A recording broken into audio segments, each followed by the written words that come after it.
Acabei de colocar aí nos stories, né, uma enquete falando: quando você vê um policial, você se sente seguro ou inseguro? Quando você vê um médico, um fisioterapeuta, você se sente seguro ou inseguro? A maioria das pessoas colocaram inseguro quando a gente fala de policial e a maioria das pessoas colocaram seguro quando a gente fala de médicos e fisioterapeutas. E aí eu tô fazendo esse vídeo aqui só para mostrar para vocês um insight bem rapidinho. O insight é o seguinte: às vezes a circunstância o bom senso fala que a circunstância é para trazer segurança para você. Exemplo: eu fui mordido por um cachorro. Quando eu fui mordido por um cachorro, o cachorro não sabia se era de rua, não sabia se era de uma mulher que gritou ele, não sabia se a mulher era moradora de rua, não conseguia acompanhar o cachorro. E aí existem procedimentos que exigem que eu tome uma vacina, né? Uma vacina antirrábica. E aí quando você vai para um ambiente de saúde para tomar vacina, você está se sentindo seguro, completamente seguro. Só que aí depende muito de como a pessoa faça isso, de como a pessoa passe para você isso. A mesma coisa é a relação com os policiais e as relações com os médicos e fisioterapeutas. Quando eu fui tomar a primeira vacina, eu me senti aliviado sabendo que tinha que tomar 4 vacinas. Somente isso. Quando eu fui tomar a segunda vacina, eu já fiquei super confuso, porque a profissional me falou que além da vacina eu teria que tomar um soro, um tal de um soro antirrábico.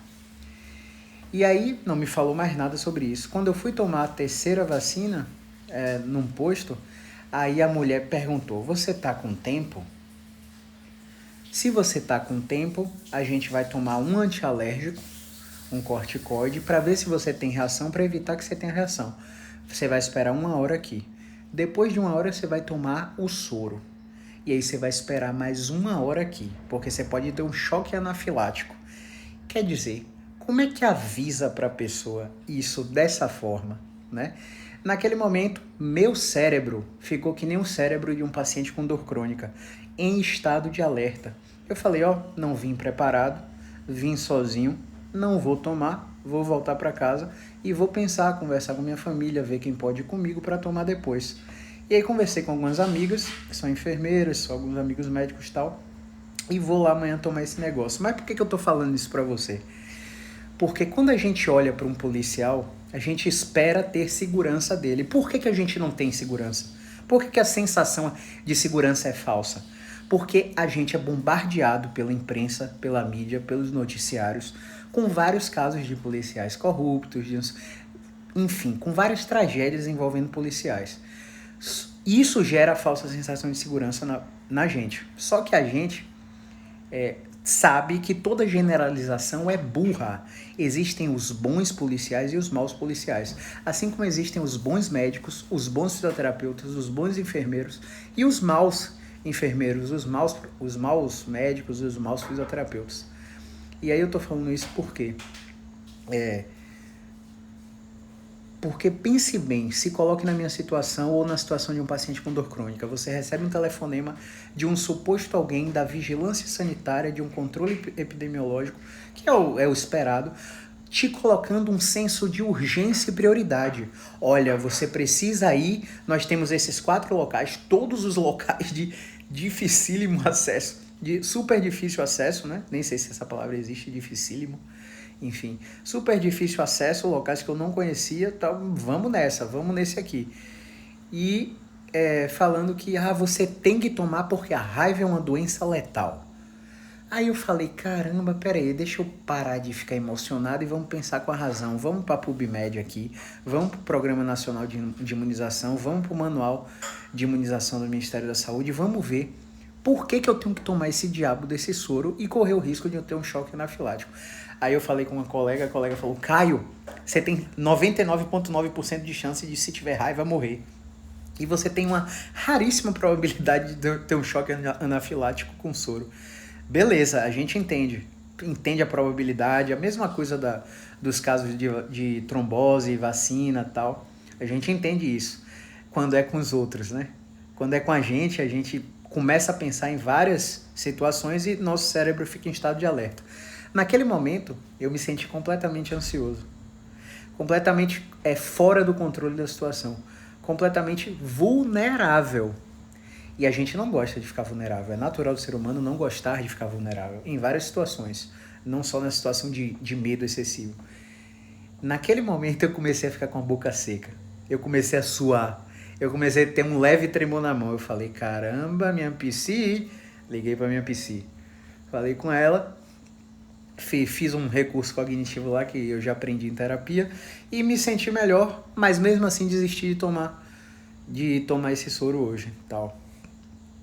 E aí, pessoal, a forma como que você fala, se você gerar um senso de urgência com a gravidade de um problema, que no caso uma dor lombar, uma dor cervical, que é o que a gente mais aborda no consultório, o paciente vai desencadear todas essas reações autonômicas que eu tive hoje. Entende? Então, se você fala para o cara que você vai ter uma crise lombar, você pode ficar cadeirante porque você tem hérnia de disco, tá comprimindo o nervo, tá inflamado, fique de repouso, fique sem fazer nada. Você tá gerando mais incapacidade no paciente, porque a gente sabe que a única coisa no planeta, não tem acupuntura, não tem osteopatia, não tem RPG, não tem pilates, não tem nenhuma técnica que seja superior a movimento. A única coisa que previne crise lombar, 56%, e crise cervical, 36%, é movimento. Então, se você chega num profissional de saúde, seja ele médico ou fisioterapeuta, e ele te fala, pare de fazer tudo, fique de repouso, saia da academia, não vá para fisioterapia agora, tome aqui Citoneurin 5000, tome aqui pregabalina, tome aqui lírica, tome aqui analgésico, miozan, vai tomar essa injeção de diprospan aqui também e vai ficar de repouso. E aí o paciente melhora. Depois de 5, 7 dias, o paciente melhora. E o paciente atribui aquela melhora à medicação que ele usou. Só que a história natural já faria esse paciente melhorar. Esse paciente já iria melhorar. Quando a gente pega um paciente em crise de dor versus quando a gente divide os pacientes em crise de dor em 2 grupos e deixa um sem fazer nada e deixa o outro grupo tomando medicação, não há diferença estatística na melhora dos 2 grupos. Ou seja, as medicações não interferem num desfecho positivo para tirar o paciente da crise. Isso é dado científico de vários estudos, inclusive revisões sistemáticas como meta-análise. Caio, cadê o estudo? Que estudo é isso que você está falando? Vai aqui no meu destaque, tem um botão de destaque, artigos. Clica lá, vão ter vários. Um desses artigos está falando isso que eu estou te dizendo. Então, uma outra coisa, os pacientes que têm hérnia de disco grande, volumétrica, né? Hérnia de disco que são extrusas, o que é que acontece com esse paciente? Ele fica catastrofizado com a informação que o profissional passou, seja ele médico, fisioterapeuta ou educador físico, ele gera mais incapacidade, aumenta a tensão muscular e ele cogita a cirurgia, porque ele acha que a cirurgia vai gerar um resultado melhor para ele vai aliviar a dor rápido. Só que a gente tem dado de fail back surgery syndrome, que é a síndrome de falha cirúrgica, que diz o quê? Que se você propõe uma cirurgia para um paciente com dor crônica, o cara já tinha história de dor lombar, ele agudizou, ele teve um flare-up, ele teve uma reincidência de uma crise, mas ele já tinha história mais de 3 meses de dor lombar, e ele é submetido a uma cirurgia. De cada 2 pacientes que fazem cirurgia, 1 continua com dor, ou seja, parece que o desfecho não é tão positivo para metade dos pacientes que são submetidos à cirurgia.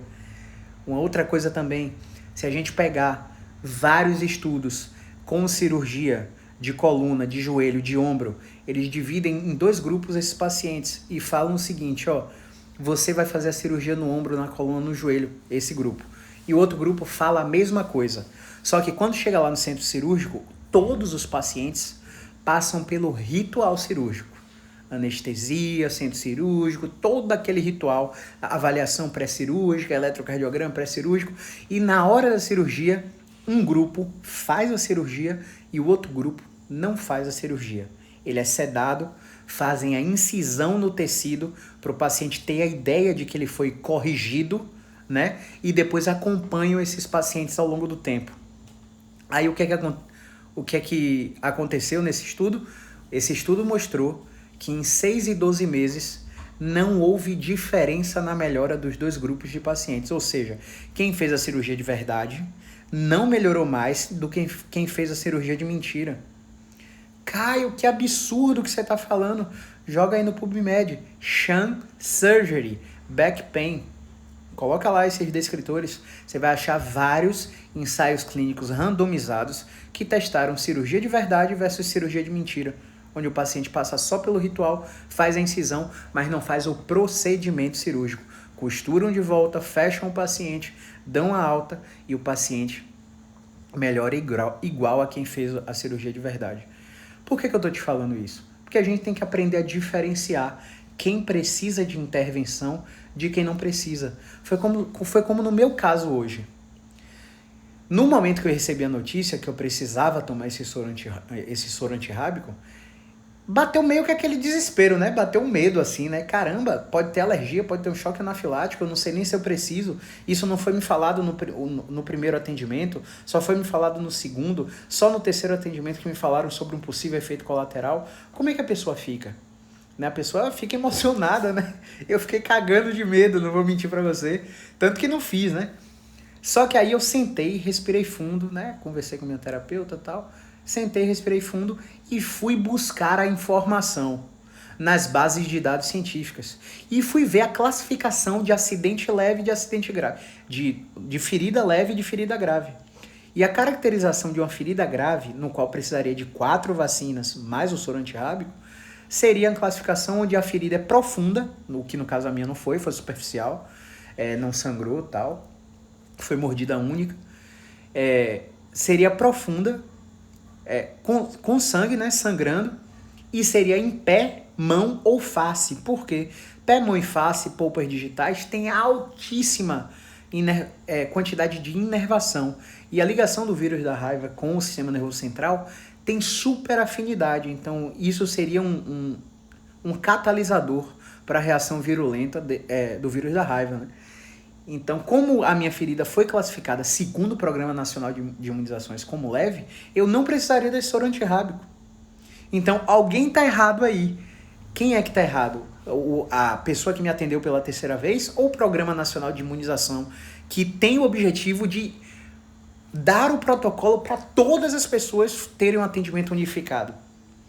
A grande chance é de quem está errado é quem me atendeu pela terceira vez, né? Pela segunda vez que me deu essa informação. Mas enfim, por que eu estou falando isso? De novo, porque na fisioterapia nós também temos esse arquivo do Programa Nacional de Imunização.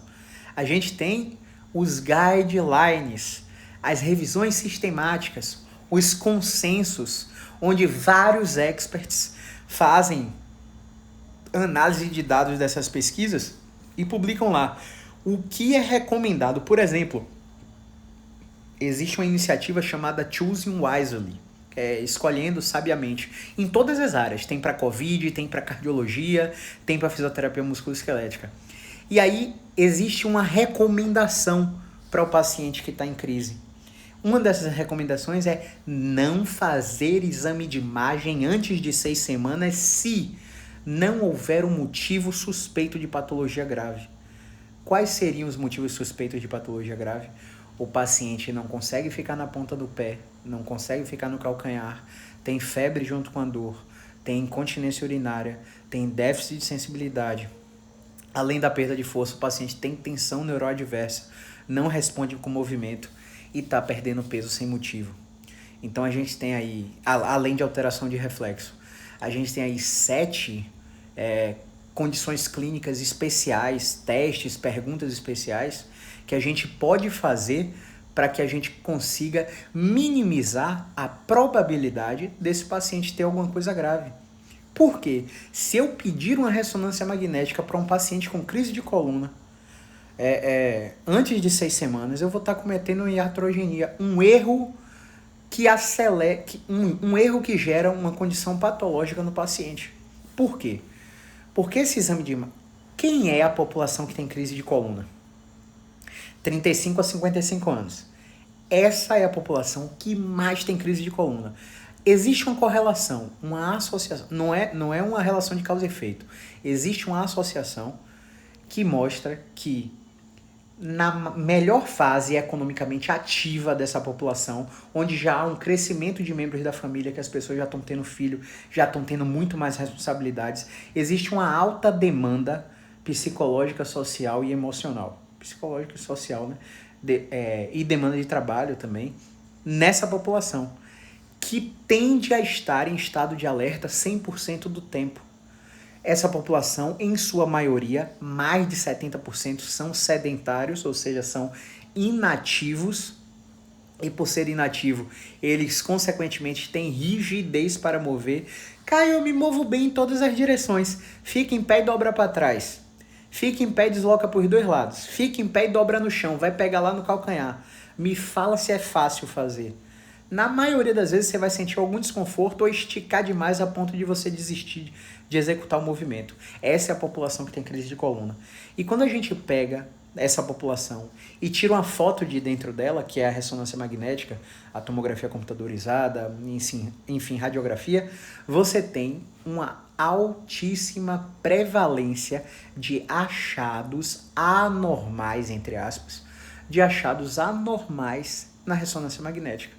Vai ser aquele paciente que vai vir com degeneração discal, desidratação discal, abaulamento discal, hérnia de disco, fusão lombar, até fusão lombar. Tem paciente que descobre que tem uma vértebra a mais, nunca teve sintoma, inventou de ter uma crise, meteram ressonância e descobriu que essa dor é porque eu tenho uma vértebra a mais. Porque na história de vida inteira essa vértebra a mais não doeu? Só agora que tá doendo. E aí, o que é que você me diz? Mas minha dor não é na lombar, Caio, minha dor é no meu quadril. Tá, você fez ressonância do quadril ou da bacia? Porque existem estudos que mostram que quem tem dor unilateral no membro inferior ou no membro superior tende a ter as mesmas alterações de imagem no membro que não dói. Isso quer dizer o quê? Se você tem uma dor no quadril e fez uma ressonância do quadril que dói, não quer dizer nada, rei. Porque você vai achar ruptura parcial de ligamento redondo, você vai achar bump ósseo na transição colo-cabeça do fêmur, você vai achar pincer, alterações morfofuncionais na cabeça do fêmur, no acetábulo, que é a concha que comporta a articulação do quadril. Você vai achar lesões de labrum acetabular, você vai achar cistos paralabrais em pessoas que não têm dor. E aí o cara só fez a ressonância do quadril que dói, o cara não fez a ressonância da bacia, né? Porque se ele faz da bacia, o paciente descobre, tem um lado que tá com alteração e o outro também tá, mas só o direito dói. Por quê, meu Deus?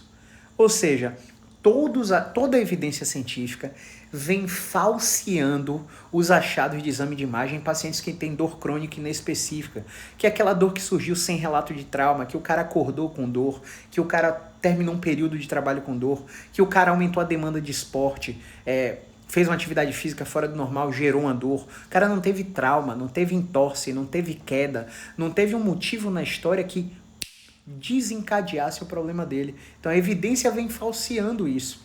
E a evidência vem fortalecendo a comunicação terapêutica, a entrevista motivacional. Ou seja, como você recebe a informação interfere psicológica e socialmente no seu comportamento, como interferiu no meu hoje, a ponto de desistir de tomar o diacho do soro. Porque a forma como que foi passado foi contraditória entre os profissionais que me atenderam e eu fiquei muito inseguro num ambiente que eu considerava hostil. Então minha amígdala, a estrutura cerebral responsável por detecção de ameaça, ficou com hipertrofia lá no córtex cingulado e eu fiquei, meu Deus do céu, será? O que é que está acontecendo? Eu estou ansioso e tal. Não vou fazer, ponto, saí. Então a forma como você fala com o seu paciente, vai definir se ele vai aderir ao seu tratamento ou não. Vai definir se você vai conseguir fechar um plano de tratamento de 4, 8, 12 sessões com o seu paciente, ou se seu paciente vai te ver uma vez só e não vai voltar nunca mais. Porque você não teve segurança de como falar para ele. Você não teve conhecimento para falar.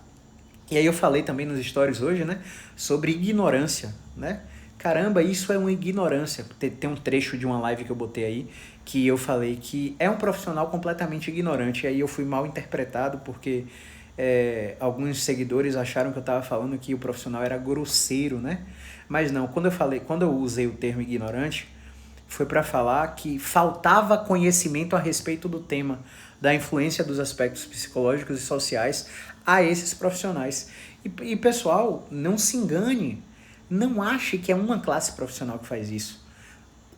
Todas as classes profissionais têm profissionais assim. Tem fisioterapeuta assim, que trabalha baseado no modelo biomédico. Tem enfermeiro assim, que trabalha no modelo biomédico. Tem psicólogo assim, tem médico assim. Tem fisioterapeuta que trabalha no... tem fisioterapeuta que trabalha no modelo cinesiopatológico, onde ele tenta encontrar de toda maneira algum movimento que esteja errado, alguma postura que esteja errada no paciente, para dizer, ó, dói porque sua postura está errada, dói porque seu músculo tal tá fraco, dói porque você tem fraqueza do core, e a ciência não suporta isso.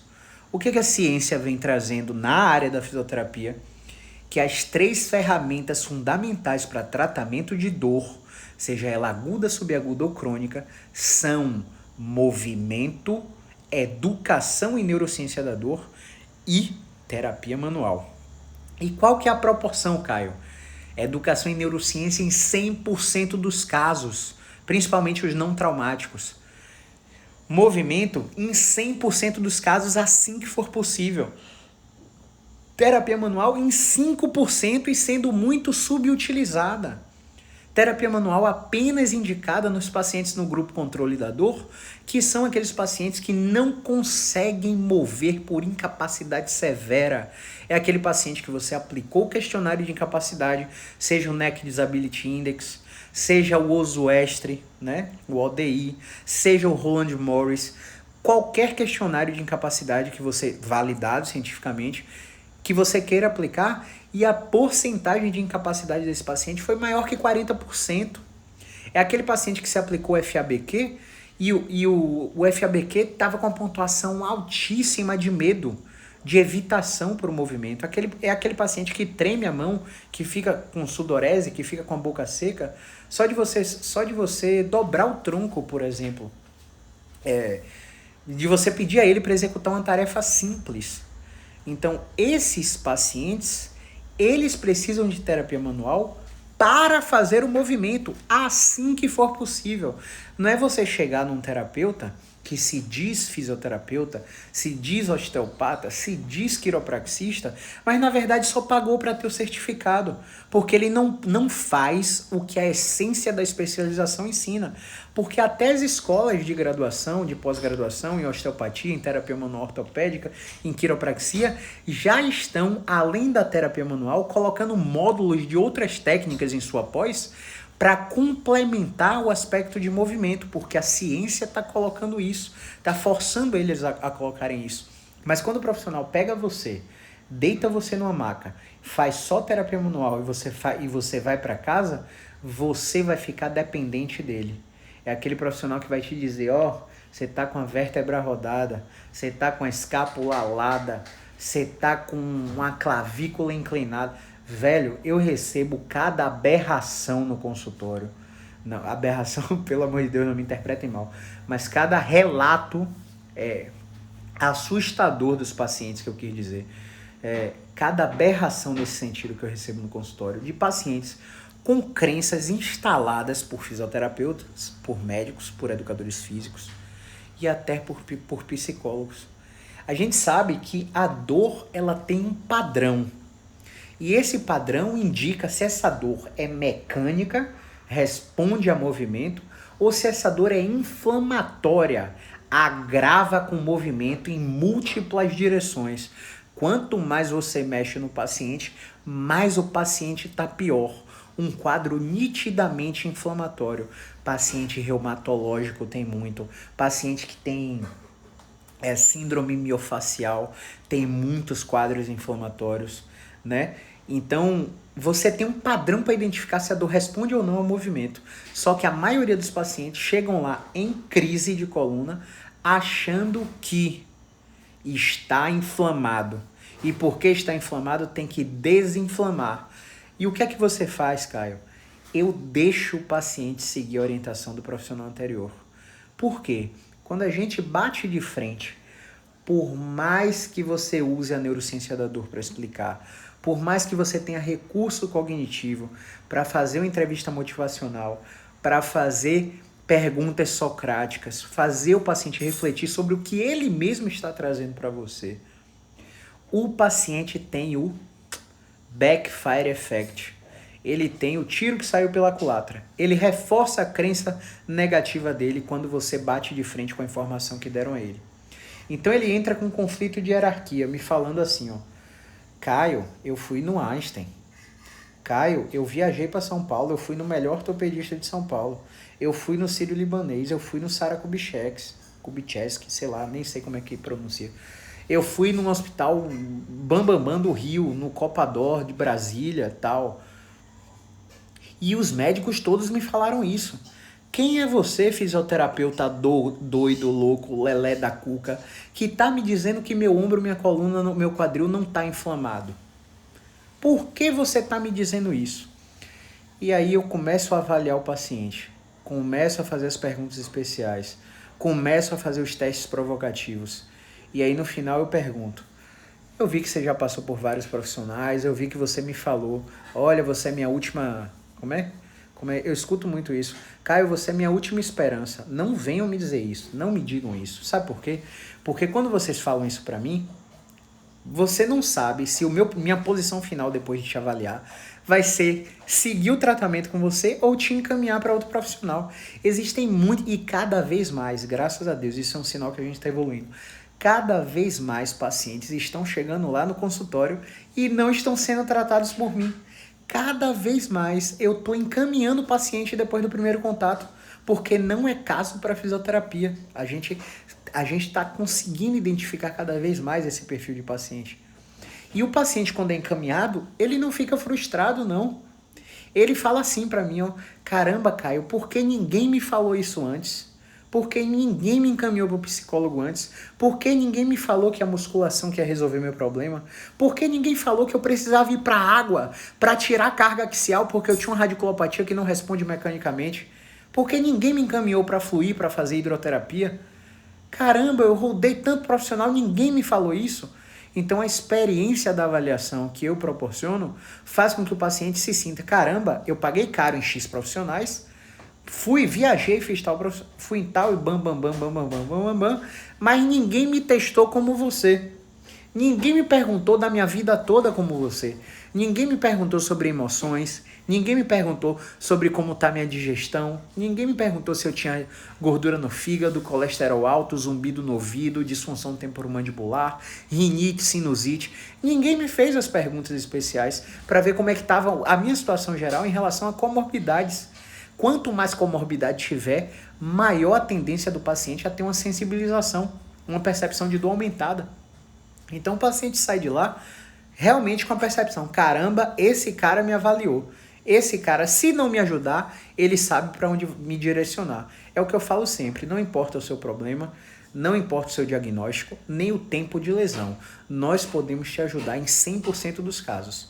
Agora, esses 100% dos casos não quer dizer que você vai ser tratado comigo.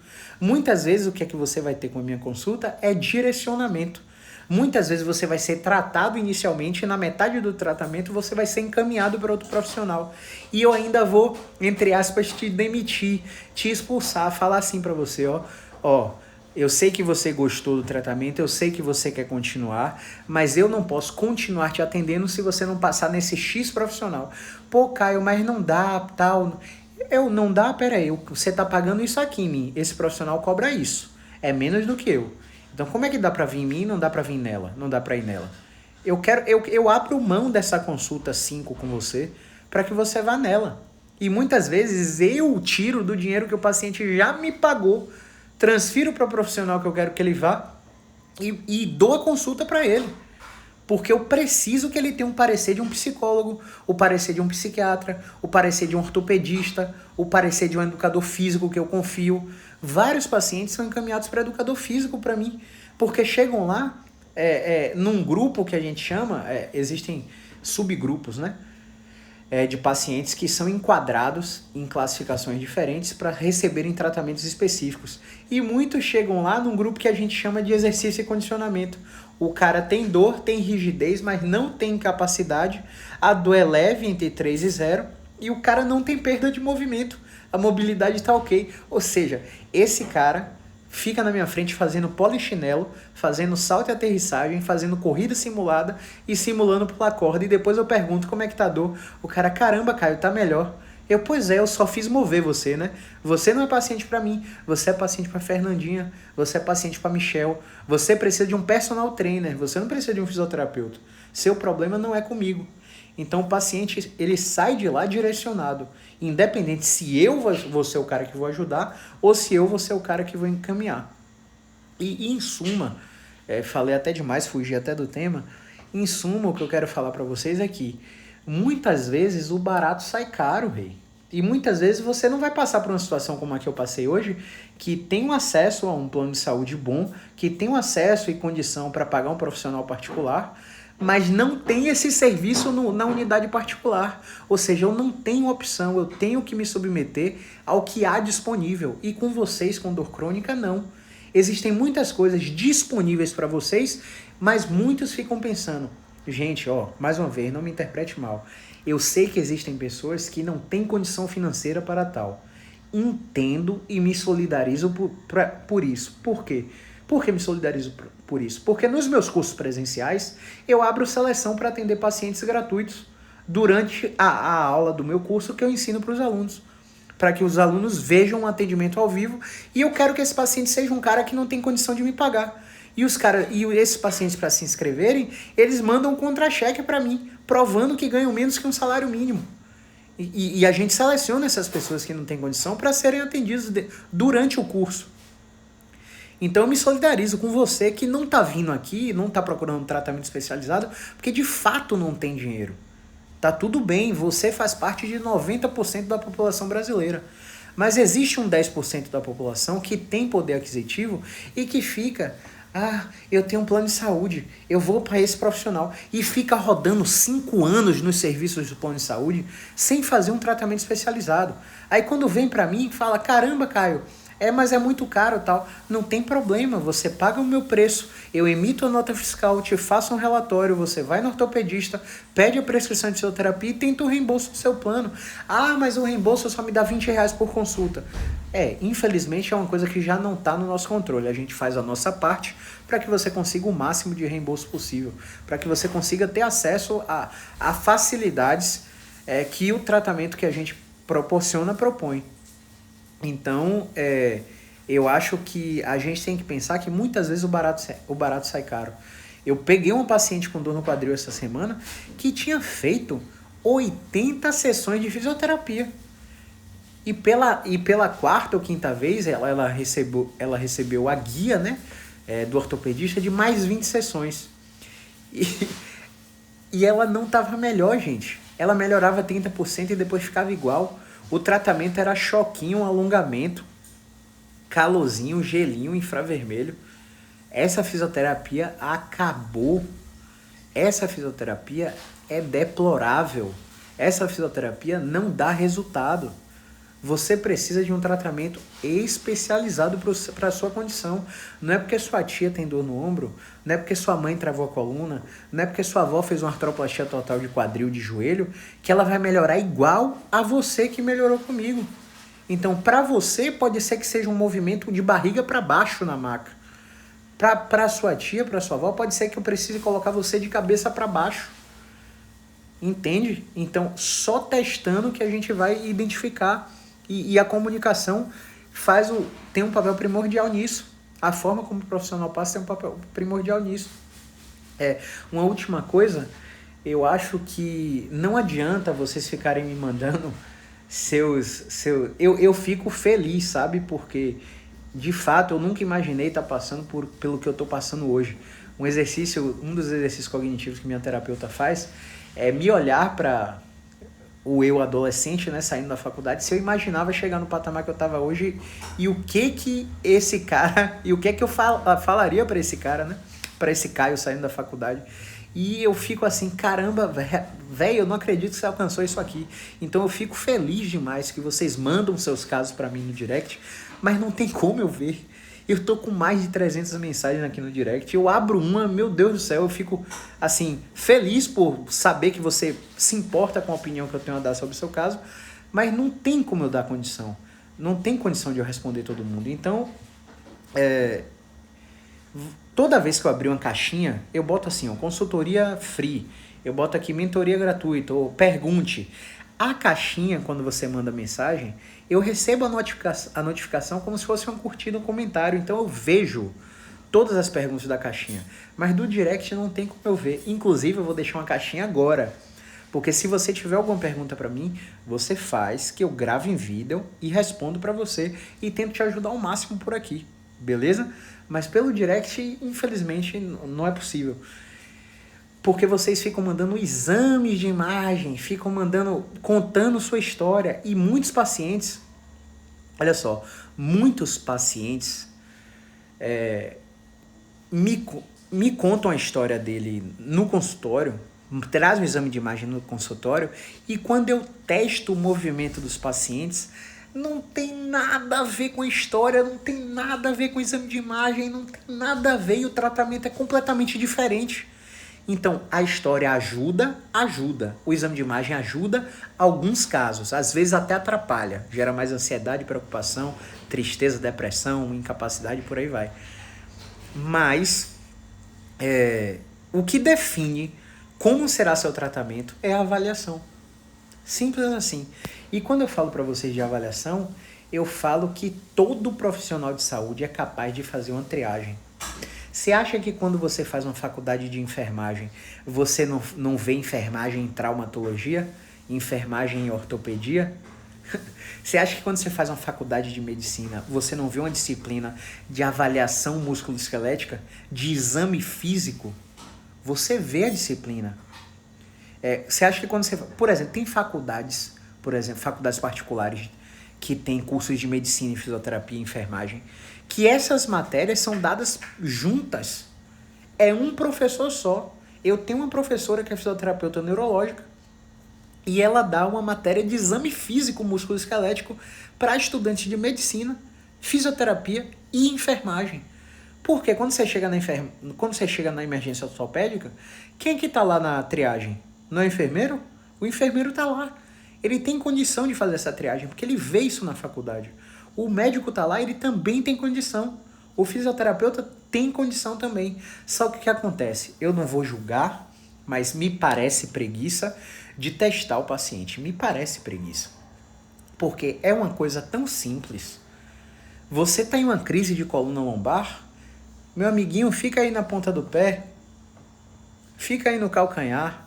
Toca aí nas suas pernas simultaneamente. Vê se a sensibilidade está diferente.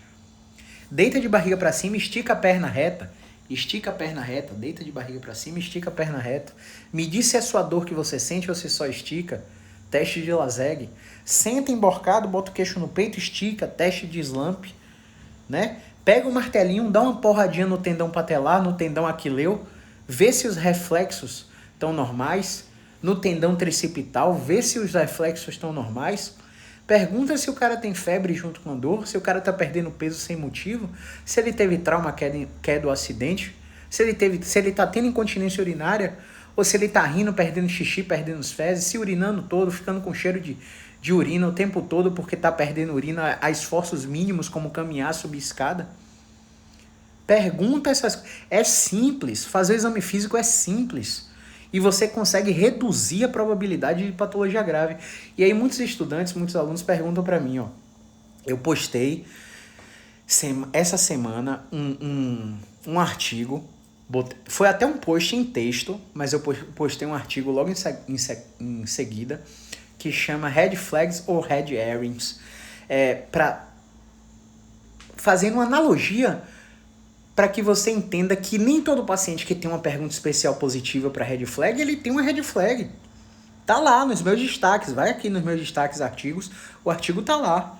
Eu botei paper nos stories, quem quiser procurar, ler inteiro, vai lá na PubMed e baixa o artigo, joga no Google Tradutor, lê o artigo todo, Para tudo que você está fazendo aí, faz isso por você, faz isso pro seu paciente. Porque os alunos me perguntam assim, Caio, mas meu paciente teve dor noturna. 80% dos pacientes em crise de coluna vão ter uma red flag positiva e não vão ter uma red flag verdadeira. Uma pergunta red flag positiva, mas não vão ter uma patologia grave verdadeira. Vão ser submetidos a exames de imagem desnecessariamente. Caio, qual o mais forte preditor de uma patologia grave? Mais que 60 anos, paciente ser idoso, ser mulher, tá perdendo peso sem motivo, uso prolongado de corticoides. 4 fatores que têm uma força preditiva positiva muito forte para detectar uma fratura espontânea de coluna. É aquela pacientezinha que está pegando um jarrinho de flor e colocando na estante e sente um estalinho na coluna. Começa a ter dor noturna e todos os movimentos começam a doer. Vai no fisioterapeuta, o fisioterapeuta testa todos os movimentos, tudo dói, o paciente sai pior. Aí se manipular essa paciente, era uma fissura só, virou uma fratura. Aí olha a artrogenia sendo provocada aí, porque você não soube identificar um padrão de fratura de coluna, né? Então a gente precisa aprender a usar a ciência, a usar o movimento, a usar a terapia manual, a usar a educação em dor, né? Terapia cognitivo-funcional, cognitivo-comportamental com psicólogos, para poder se comunicar melhor, para não gerar medo, não aumentar a ansiedade e aumentar a incapacidade desses pacientes em crise. Beleza? Então assim que eu terminar a live, vou deixar uma foto com a caixinha de perguntas e se você tiver alguma dúvida, é só mandar lá nos stories, beleza? Grande Kellerman, aluno de alto nível aí, viu? Tô te devendo o chocolate da semana, Caio, por sua ajuda no caso de DTM. Eita, Lelê. Chocolate não, que eu tô de dieta, por favor, viu? XN Dani e Carla Mello, obrigado pela audiência. Cadê? Michele. Ó, Flora Plaque BA. Se tiver pergunta, manda aí, tá, galera? Você acabou fazendo uma leitura de minhas dores atuais. Que bom que você se identificou. Ilaninha, a seguidora mais enrolada que eu tenho. Tomou um susto aí com alguma fala que a gente soltou, né? Isabela Rufino, obrigado pela audiência. Dom Arcanjo. Cadê? Ó, essa live vai ficar salva. Então já clica no aviãozinho aí. Vana Fraga, seja bem-vinda. Já clica no aviãozinho aí, encaminha para quem tem que assistir. Essa live vai subir no YouTube, vai virar podcast no Spotify, Apple, Deezer, Google Cast, todos os aplicativos de áudio. Se você não tiver tempo para me assistir, coloca o fonezinho, vai dirigindo até o trabalho e me escuta no Spotify, beleza? Deixa eu ver quem tá mais aí. Ó, Edson tá aqui, mãe. Edson Capoeira, Mandou um abraço pra você, Edson. Márcia Saad. É isso aí. Pronto, beleza. Então finalizamos por hoje. Vamos pra cima. E sorte pra mim pra tomar esse soro amanhã. Grande abraço, galera.